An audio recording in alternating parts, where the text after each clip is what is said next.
The morning of my 18th birthday, my mother dropped a black garbage bag at my feet and cold-heartedly declared, "You're not my problem anymore."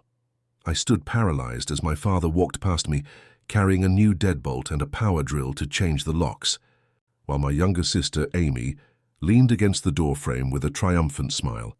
The garbage bag contained just 3 shirts, 2 pairs of jeans, mismatched sneakers, and 0 legal identification. Before I could even process the betrayal, my father casually announced he had sold my car because the title was in his name. When I reached for my phone to call for help, Amy snatched it out of my hand, threw it into the street, and waved mockingly as a delivery van crushed it into pieces. To finish erasing me, my mother added that my health insurance had been cancelled at midnight, and my college trust fund, the one my grandmother spent years building, had been completely emptied. They told me Amy needed it more and forced me onto the pavement.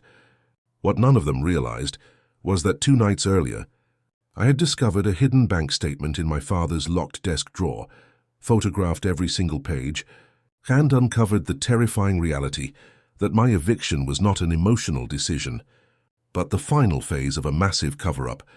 I spent my first night as an adult, shivering beneath a security camera at a bus station, clutching that garbage bag to my chest and refusing to cry.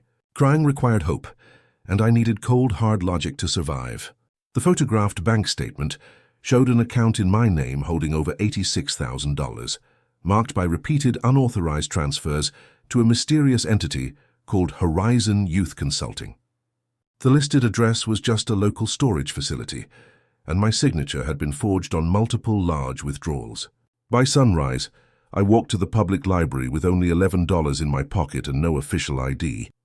When I tried logging into my accounts, I discovered my email passwords had been changed to my mother's recovery address, and someone had attempted to breach my student portal less than an hour after kicking me out. They were actively trying to steal my identity and make me completely untraceable. Using a public computer, I created a secure email address, backed up the evidence, and researched Horizon Youth Consulting.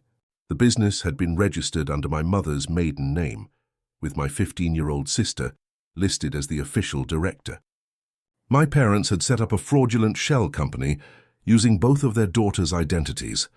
Now that I was 18, forged transactions in my name could legally be challenged without my parents acting as my guardians. They needed me frightened, homeless, and too desperate to question anything. A kind librarian named Mrs. Alvarez noticed me staring at the screen for hours and quietly placed a granola bar on my desk. Her simple gesture kept me going long enough to contact Chris Turner, my closest friend from high school. Chris arrived immediately with his older sister Eleanor, a skilled legal assistant. When Elena studied the photographed bank records, she asked if I had ever been involved in a childhood personal injury settlement. I had no idea what she meant, so she searched county records and uncovered a sealed court case involving my parents, my name, and a major trucking company from when I was 6 years old. The public summary revealed that a massive settlement had been placed into a restricted trust intended solely for my higher education and long-term medical care. The next morning, we met with the original law firm that handled the case. After verifying my identity through archived school and medical records, an attorney pulled out a massive file that completely shattered my world. The original settlement was worth $420,000, which should have grown significantly through investments. However, according to the latest fraudulent reports filed by my parents, less than $9,000 remained. My parents hadn't thrown me out because I was a burden. They threw me out because I had reached the age where they could no longer legally hide the fact that they had stolen hundreds of thousands of dollars from their own child. When the attorney asked whether I wanted to settle this quietly or take aggressive legal action, the memory of my phone shattering in the street flashed in my mind. "Report everything," I instructed. That afternoon, the law firm froze the remaining trust funds, notified the bank's financial fraud department, and launched a full investigation. For 2 weeks, I completely vanished from my family's radar. Chris helped me get a new phone with a private number. Elena assisted me in securing emergency identification, and the law firm arranged temporary housing while I took a night shift at a 24-hour print shop. The investigation uncovered shocking levels of greed. My father had used the restricted trust as collateral to secure loans for his failing construction company. My mother had submitted fake reimbursement forms for medical treatments I never received, routing tens of thousands of dollars through Horizon Youth Consulting to fund Amy's elite dance academy, private tutoring, expensive wardrobe and luxury vacations. Worst of all, investigators uncovered an insurance claim filed 8 months prior, containing a fraudulent psychological evaluation from a doctor I had never met. My parents had forged my signature to claim I suffered from severe cognitive impairment due to my childhood accident, attempting to declare me legally incompetent so they could retain permanent court control over my money long after I turned 18. Kicking me out was a calculated maneuver to make me look like an unstable, chaotic runaway when the court reviewed their petition. On the 21st day after my birthday, their master plan imploded. At 7:14 a.m., my father tried to access the trust portal, followed by my mother 5 minutes later.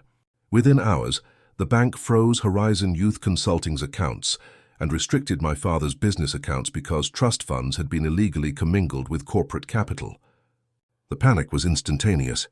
They called Chris, Elena, my former boss, my high school teachers, and even the local library, frantically claiming I was mentally unstable and had stolen classified family documents.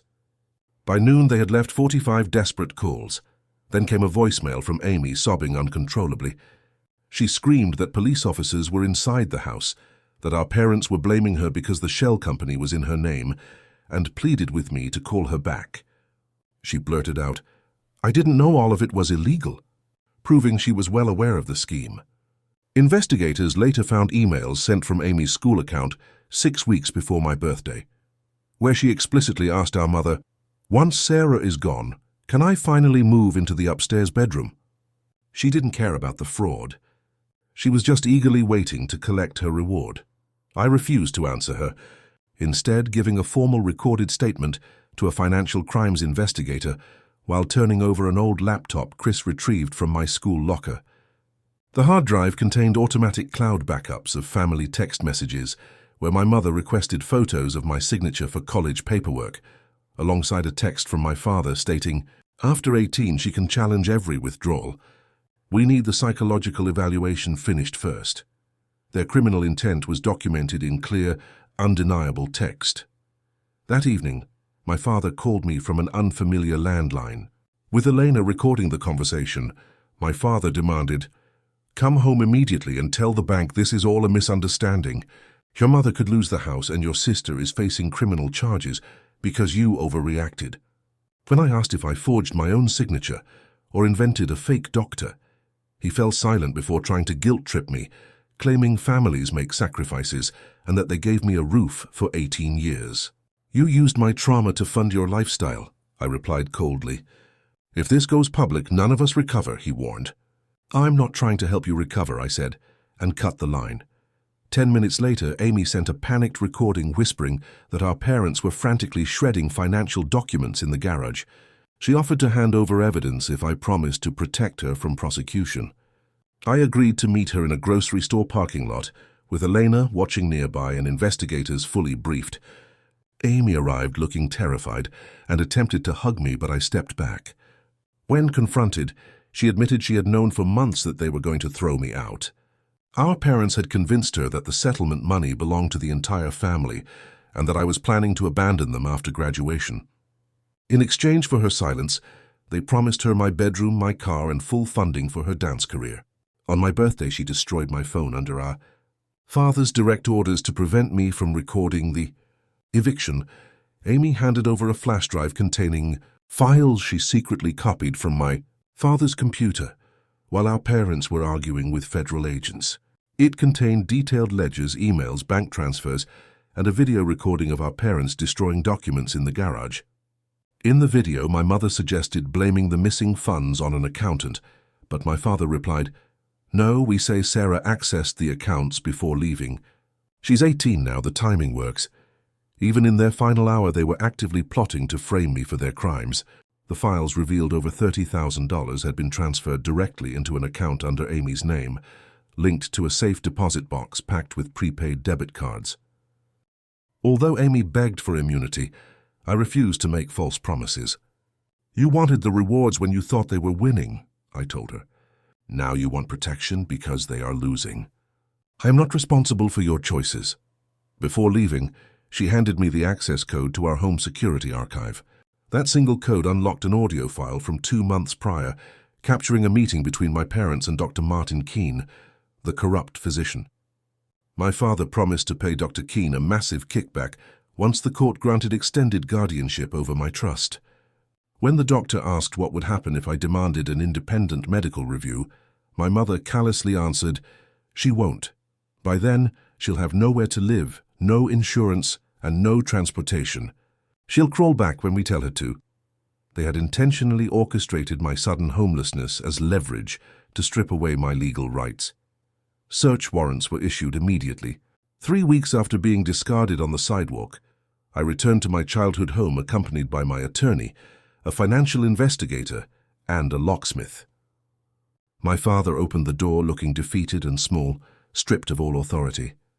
My mother stood behind him with her arms tightly crossed, while Amy watched from the stairs. My bedroom had already been painted pink, filled with Amy's dance trophies and a vanity where my study desk used to be. They had completely erased my presence within days.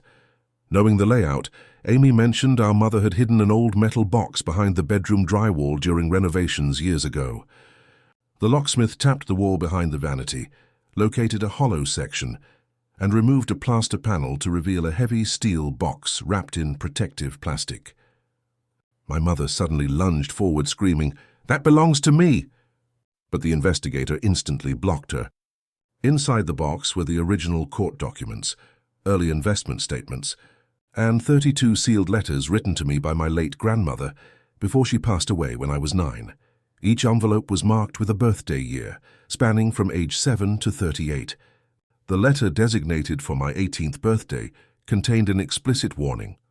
My grandmother wrote that the settlement money belonged exclusively to me, revealing that my father had already tried to pressure her into using it for his business debts while she was alive. She wrote, "Your parents may tell you that survival means owing them everything. Caring for a child is a responsibility, not a debt the child must repay." Beneath the letters were original bank ledgers, proving my father began illegally skimming money from the trust shortly after my grandmother died, alongside a signed directive instructing the bank to assign an independent legal guardian if my parents ever claimed I lacked mental capacity. My parents had intentionally hidden that document for nearly a decade. Caught in an inescapable trap, my parents instantly turned on each other in front of the officers. My father loudly accused my mother of forging the reimbursement forms, while my mother shrieked back, accusing him of gambling away company funds. When Amy yelled at them to stop, my mother snapped, "We spent that money giving you opportunities." Amy screamed back, "I was a child. You chose to steal it." Standing in the center of their chaos, I looked at them and said, "Everyone has an excuse," but I was the only one expected to suffer the consequences. As we walked out, my father begged me to tell prosecutors this was just a private family dispute. "Was I family when I was sleeping at the bus station?" I asked. He had no answer. 2 days later, both of my parents were formally arrested and indicted on multiple felony charges, including financial exploitation of a dependent, aggravated identity theft, falsification of official documents, and destruction of evidence. Dr. Keene was arrested separately after investigators discovered he had executed similar fraudulent evaluations for other wealthy families. My father's business partner filed a massive civil lawsuit, and the bank initiated immediate foreclosure proceedings on the family home, which had been heavily mortgaged using stolen trust money. During a court-approved jail visit requested by my mother, she attempted to portray herself as a martyr, claiming she acted out of love to keep the family afloat. When I asked why she hid my grandmother's letters and forged my signatures, she dropped her fake remorse and spat, "You were leaving for college. That money would have disappeared with you?" She truly believed my identity, my future, and my money were corporate assets belonging to the family. "Forgiveness is not access," I told her clearly. "You may someday become someone I no longer hate, but you will never control my life again." My parents ultimately accepted plea bargains to avoid lengthy public trials. My father was sentenced to significant federal prison time, ordered to pay full restitution, and permanently barred from managing corporate finances. My mother received a custodial sentence, supervised probation, and strict legal prohibitions against ever serving as a trustee or fiduciary. Dr. Keene lost his medical license and received a severe prison sentence. During the final sentencing hearing, I stood at the lectern holding my grandmother's 18th birthday letter and addressed the court. Love does not require forged signatures. Love does not cancel a child's health insurance to force her into desperation. Love does not manufacture a disability to justify theft. My parents did not lose me because I reported them. They lost me every single time they decided my dependence was more valuable than my freedom. Recovering the stolen assets was a long, complex legal battle. The house was sold under court supervision, and through corporate liquidations, bank oversight reimbursements, and insurance claims, I recovered a substantial portion of my trust. The funds were placed into a secure account under my sole authority, allowing me to fully pay for college, secure safe housing, fund therapy, and build long-term financial security. I enrolled in a legal studies program, specializing in forensic accounting to help other young adults expose fraudulent guardians. Chris remained a steadfast friend. Elena became a trusted professional mentor, and Mrs. Alvarez, the librarian, was warmly updated on my journey. Over time, Amy completed her court-mandated community service, counseling, and financial ethics courses. She transferred to a public school, took a part-time job to pay back the funds she knowingly spent, and stopped making excuses for her past actions. While our relationship remains distant and bound by firm legal boundaries, her commitment to genuine accountability opened the door for quiet, occasional communication. 2 years after being handed a trash bag on my 18th birthday, I stood outside the courthouse holding my college ID, the keys to a reliable car registered strictly in my name, and the lease to an apartment no one could ever take from me. I still keep that original black garbage bag neatly folded inside my grandmother's metal box beside her 32 letters. I don't keep it out of anger or resentment. I keep it as a permanent symbol of survival. It reminds me of the morning I carried everything my family allowed me to have, compared to today, where every piece of my life, my name, my money, and my future belongs entirely to me.